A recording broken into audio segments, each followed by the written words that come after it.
Shalom, shalom. Je voudrais d'abord encourager tous ceux qui sont en Christ aujourd'hui. Je voudrais vous dire ceci, la parole de l'Éternel est vérité. C'est cette parole qui vient nous rappeler que nous aurons pour ennemis les gens même de notre maison. Notre maison aujourd'hui, c'est la maison de Dieu. Et ne soyez pas étonnés d'avoir des ennemis dans cette maison. Ne soyez pas étonnés qu'un serviteur soit votre ennemi parce que vous avez accepté Christ. Ne croyez pas que les chrétiens sont des personnes parfaites. Nous aurons pour ennemis les gens de notre maison, mais persévérons parce que nous ne sommes pas là pour les gens, mais nous sommes là pour servir Dieu. Dieu seul est Dieu. Ses plans sont impénétrables. Il pourra passer par un serviteur pour vous éprouver, même par un chrétien pour vous éprouver, parce que votre destinée est bien plus grande que celle que vous vivez actuellement. Alléluia.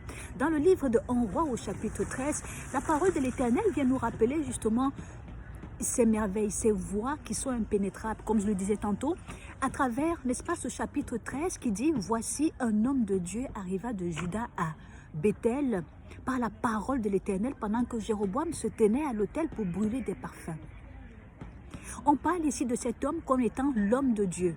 Or, quand vous allez dans Wikipédia, on vous dira un prophète. Il ne s'agit pas d'un prophète. Certes, la parole de l'Éternel lui a été donnée, mais il n'était pas encore établi prophète. Il avait été utilisé. C'est pour cela que c'est précisé homme de Dieu. Aucun mot dans la Bible n'est un hasard. Un homme de Dieu qui est encore en formation. Et vous comprendrez à la fin du texte pourquoi je le dis. Alors qu'il est utilisé, il vient de Juda. Juda qui est donc dirigé par Roboam. Roboam, c'est la seule tribu qui a été donnée au fils de Salomon, alors qu'il aurait pu avoir les 12 tribus. Mais parce que son père Salomon a désobéi aux ordres de l'Éternel, qui avait demandé que les fils d'Israël n'aient pas pour femmes des femmes étrangères, il est allé vers, n'est-ce pas, vers des dieux étrangers. Alors pour le punir, Roboam lui-même a pratiquement perdu la royauté. Il n'est resté qu'avec une tribu, la tribu de Juda. Les 10 autres tribus avaient été données à Jéroboam. Malheureusement, Jéroboam aussi devient un roi idolâtre. Il devient un roi idolâtre au point où il ne cesse de dresser des autels aux dieux étrangers. Vous comprenez le début du texte. Un homme de Dieu arrive de Juda, donc de cette maison qui craint encore l'Éternel, parce que plus tard on verra même que même Roboam lui-même a désobéi à l'Éternel. Il arrive de Juda à Bethel, Bethel qui est devenu le fief des dieux étrangers par la parole de l'Éternel, pour annoncer, n'est-ce pas, toutes les tribulations qui arriveront bientôt sur Jéroboam. Jéroboam est saisi de colère quand il entend que l'Éternel va le punir, qu'il y aura, n'est-ce pas, des choses néfastes qui vont s'abattre sur lui ainsi que sur ses hommes. Alors, il est écrit, saisissez-le. Ça, c'est Jéroboam qui demande qu'on saisisse l'homme de Dieu. Il ne demande pas qu'on saisisse le prophète, mais bien l'homme de Dieu. Je dis que c'est l'homme de Dieu, ce n'est pas un prophète. Il a été utilisé pour annoncer une parole. Beaucoup d'entre vous sont utilisés pour annoncer une parole, mais cela ne fait pas de vous des prophètes. Il faudrait que vous soyez établis, que vous soyez oint, que l'Éternel dise que oui, maintenant vous êtes un prophète. Il peut vous utiliser une fois ou deux. Mais beaucoup, justement, sont utilisés une fois ou deux ou trois et souvent ça s'arrête parce qu'ils ont été pressés de s'auto-proclamer prophète. Mais lui, il est utilisé à cet instant-ci car il y a encore en formation, car Dieu est déçu, n'est-ce pas, par le comportement de ceux qui étaient jusque-là des prophètes à Bethel. On continue le texte, s'il vous plaît. Alors, ce que le prophète vient annoncer commence à s'accomplir par ce signe. Lorsque le roi veut étendre sa main, justement, pour punir, entre guillemets déjà, donc cet homme de Dieu qui était envoyé par l'Éternel, on dit sa main sèche. Il vient cette fois implorer l'Éternel. Donc en ce court instant, il vient croire à l'Éternel, il vient implorer l'Éternel. Il demande, n'est-ce pas, que ce monsieur qui est appelé homme de Dieu vienne encore prier pour lui afin que sa main redevienne normale. Ce qui est fait. Alors, le roi invite cet homme de Dieu à venir manger, boire et s'asseoir avec lui.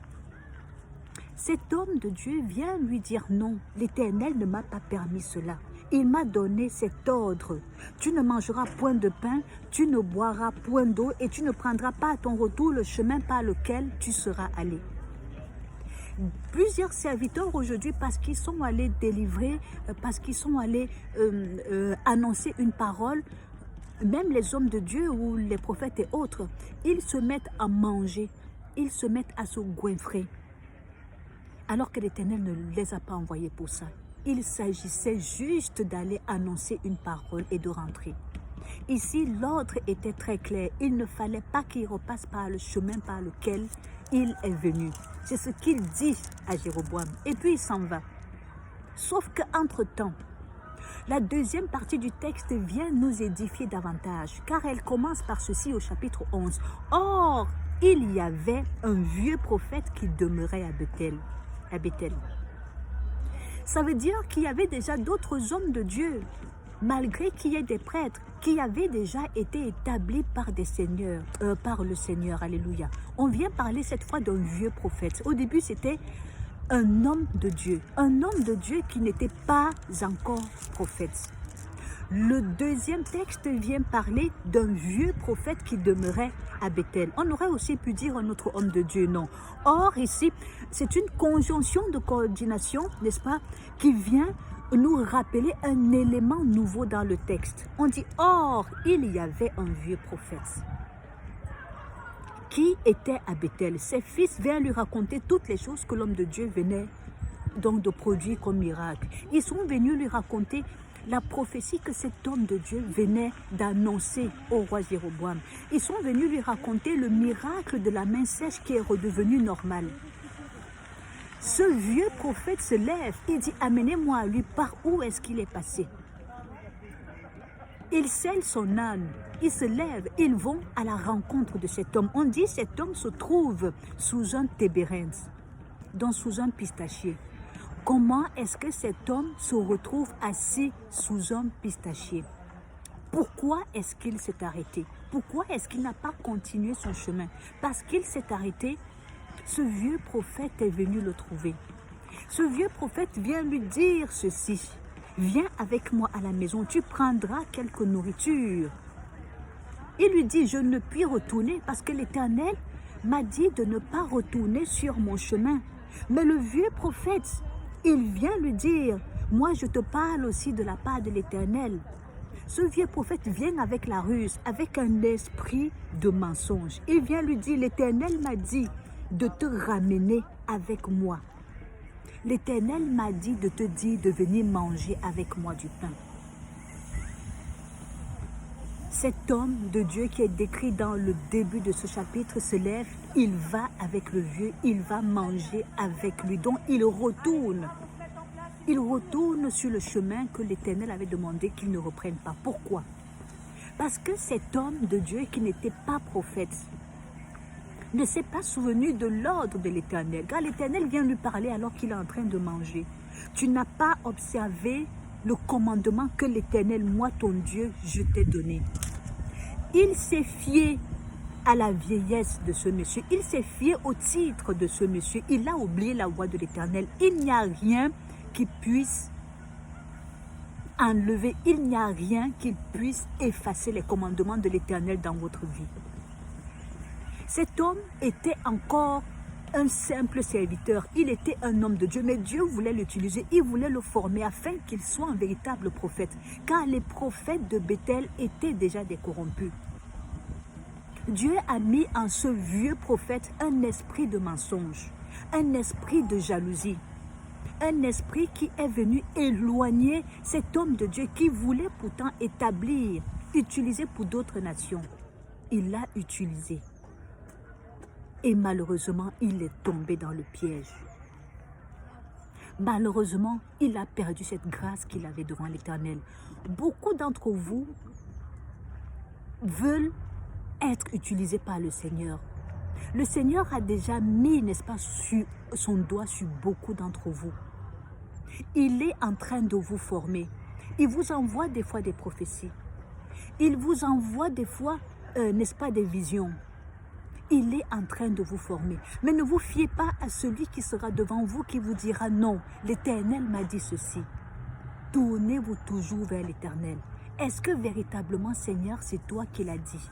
Si l'Éternel vous a déjà donné un commandement, ne vous détournez ni à gauche ni à droite à cause de la voix d'un homme, à cause de l'âge d'un prophète ou de l'âge d'un serviteur.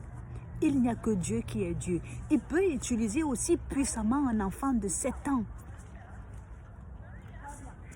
Je voudrais vous fortifier à travers cette parole aujourd'hui. Quand vous irez dans Wikipédia, vous verrez un jeune prophète. Il ne s'agit pas d'un jeune prophète au début du texte. Il s'agit bien d'un homme de Dieu. Mais cet homme de Dieu était en formation encore. L'Éternel voulait l'utiliser pour beaucoup d'autres missions.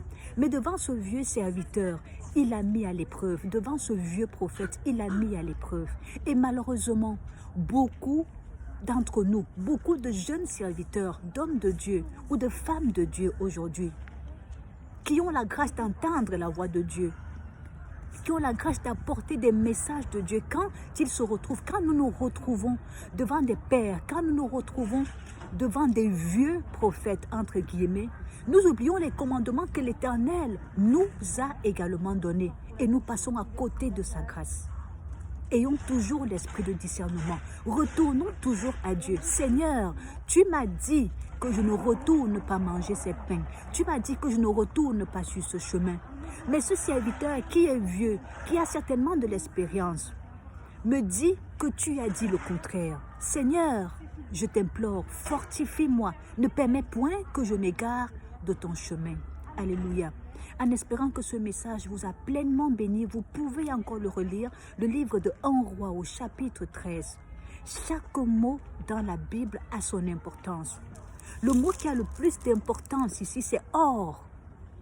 À partir du verset 11. « Or, il y avait un vieux prophète qui demeurait à Bethel. » Merci encore pour votre fidélité. Que le Seigneur vous bénisse abondamment, qui vous fortifie et qui vous donne encore un esprit de discernement. Que son nom seul soit élevé au nom de Yeshua, le Messie, le Nazoréen. Shalom.